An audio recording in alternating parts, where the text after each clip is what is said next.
Bonjour à toutes et à tous, j'espère que vous allez bien. Eh bien pour ceux qui ne me connaissent pas, moi c'est Eric et si vous souhaitez des vidéos de qualité, garanties sans bruit de pixels, même sur votre télé 4K, eh bien sur ma chaîne que ça se passe et je vous invite d'ores et déjà à vous abonner à ma chaîne. Eh bien je vous retrouve dans cette vidéo aujourd'hui pour vous faire l'essai de la MG4 et je remercie d'ailleurs le garage Beck Automobile de m'avoir mis à disposition cette MG4. Allez, c'est parti!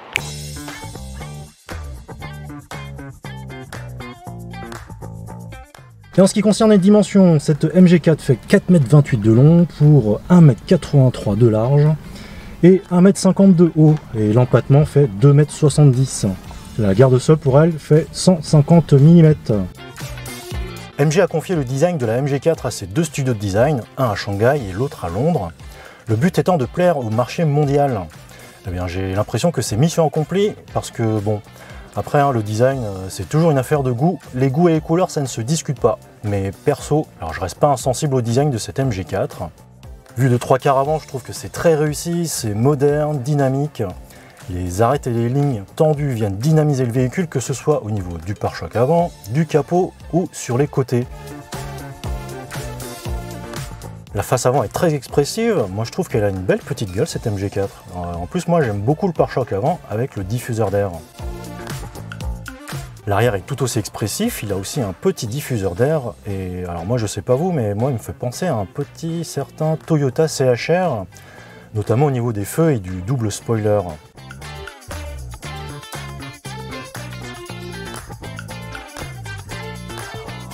Tous les feux sont à LED comme il se doit aujourd'hui, dont le bandeau arrière.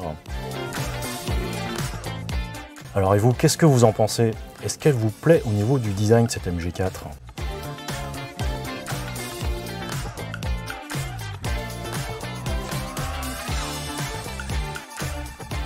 À l'intérieur, MG a voulu un design assez épuré, mais sans aller jusqu'à l'extrême, comme ce qui se fait chez Tesla.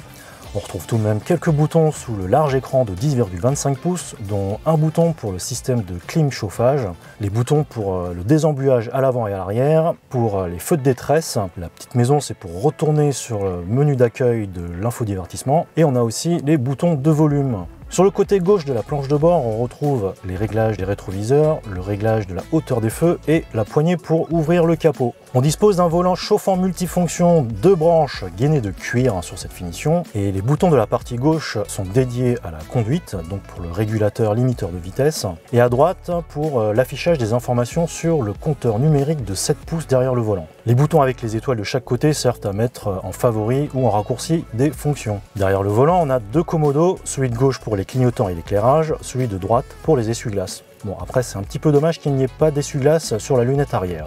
Il n'y a pas de levier de vitesse, mais une grosse molette pour passer la marche arrière, marche avant, ou en position neutre ou en mode parking.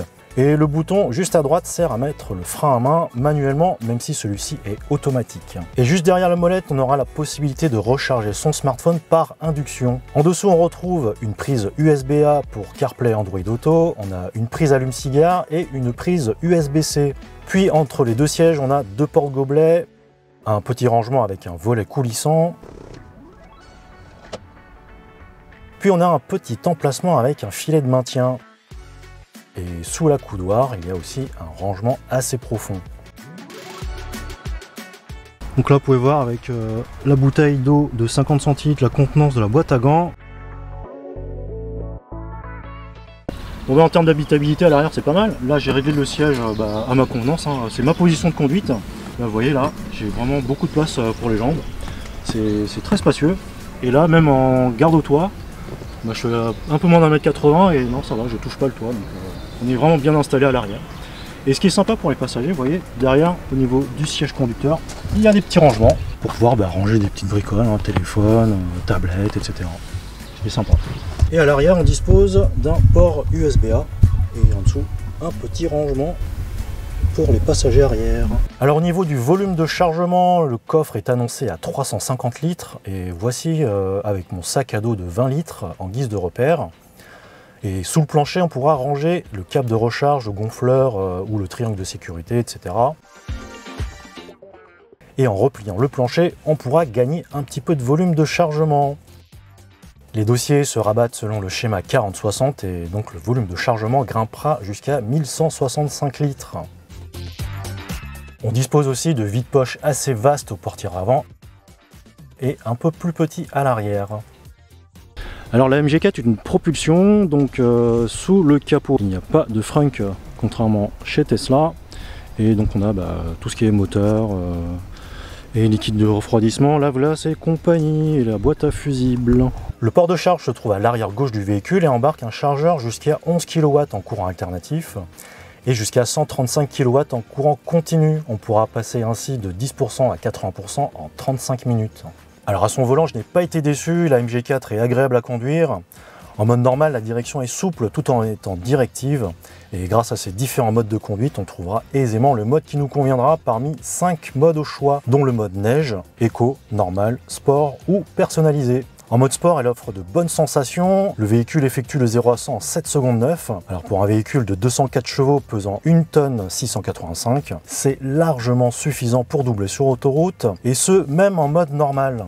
Et en termes d'autonomie, donc cette MG4 en finition Luxury avec la batterie de 64 kWh a une autonomie donnée à 435 km WLTP, ce qui donne une consommation mixte de 16,6 kWh pour 100 km. Pour avoir effectué un trajet aller-retour entre le superchargeur de Thiais-Belle-Épine et le superchargeur de Fontainebleau-Uri, je peux vous dire que la MG4 est confortable aussi bien en ville, sur route ou sur autoroute. Les jantes de 17 pouces chaussées de pneus de 215 à 50 aidant à cela. Alors il n'y a que sur de très gros ralentisseurs où j'ai trouvé que les suspensions étaient un peu sèches, mais c'est bien plus confortable que mon modèle Y.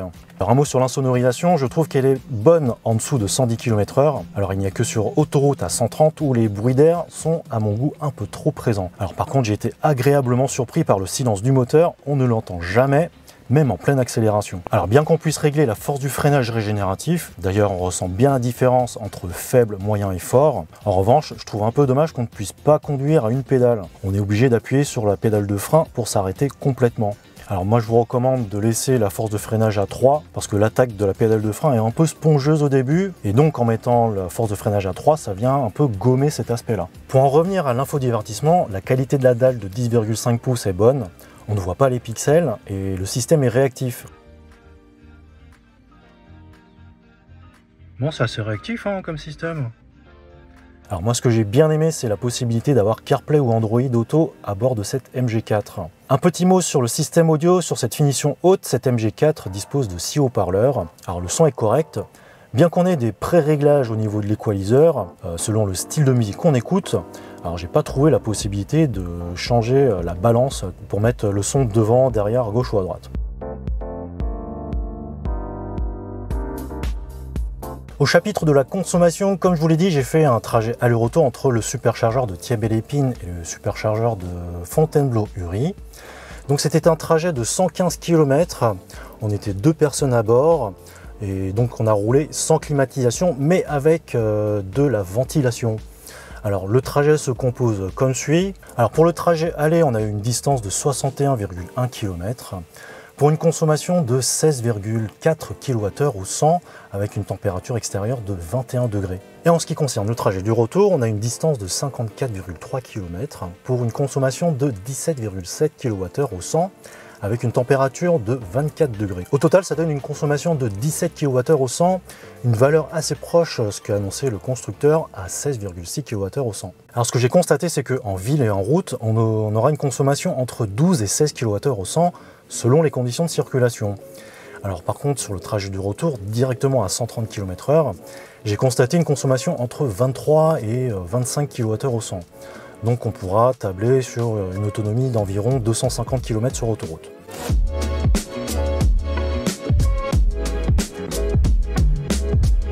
Et voici arrivé l'heure du bilan, et MG, à l'instar de Skoda, propose ici une compacte électrique au prix d'une citadine électrique. Alors la MG4 dont j'ai disposé est une MG4 en finition haute, Luxury, au tarif de 35 990 €, auquel il faut ajouter l'option peinture métallisée Orange Fizzy, au prix de 650 €, ce qui nous donne un prix catalogue de 36 640 €, auquel il faut déduire les 5 000 € de bonus écologique. Et alors à ce prix-là, on pourra aisément lui pardonner les quelques plastiques durs en dessous des aérateurs et aussi au niveau des portières.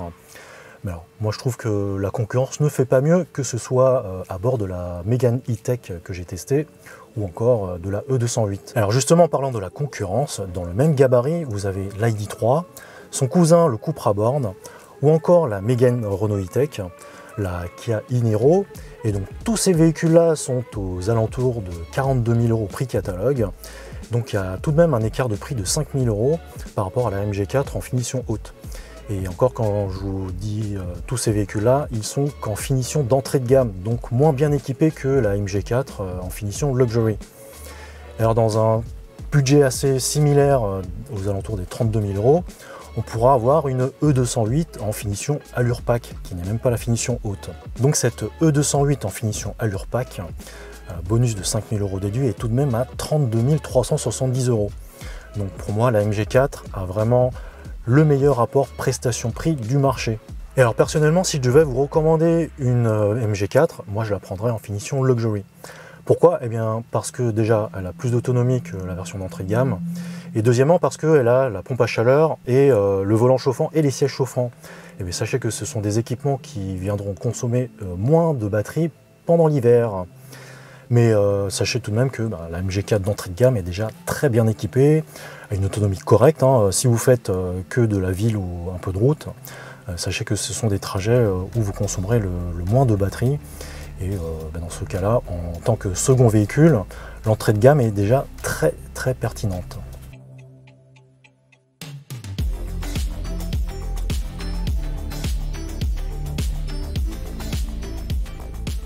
Et voilà, c'est terminé pour cette vidéo. J'espère que l'essai de cette MG4 vous a plu. En tout cas, si vous souhaitez avoir plus de renseignements, vous pouvez contacter Beck Automobile. Il se situe au 163 avenue de Fontainebleau à Thiais. Et sinon, ils sont aussi sur Instagram et sur les réseaux sociaux. N'hésitez surtout pas à les solliciter. En tout cas, ils ne sont pas seulement distributeurs de la marque MG, mais aussi de la marque Suzuki et Isuzu. Ils ont aussi un parc d'occasion, de véhicules d'occasion. Alors n'hésitez surtout pas à trouver votre bonheur chez Beck Automobile. En tout cas, j'espère que cette vidéo vous a plu. Si vous souhaitez me soutenir, laissez-moi un commentaire, le pouce, l'abonnement, parce que vous êtes encore plus de 86% à regarder mes vidéos sans être abonné. Et un autre moyen de me soutenir, ce sont tous les bons plans en description de la vidéo. Eh bien, ce sont des liens d'affiliation qui me permettront de toucher une petite commission sur vos achats et ça ne vous coûtera pas plus cher. Et bien sur ce, je vous dis, portez-vous bien, attention sur la route surtout, et je vous dis à la prochaine. Allez, salut!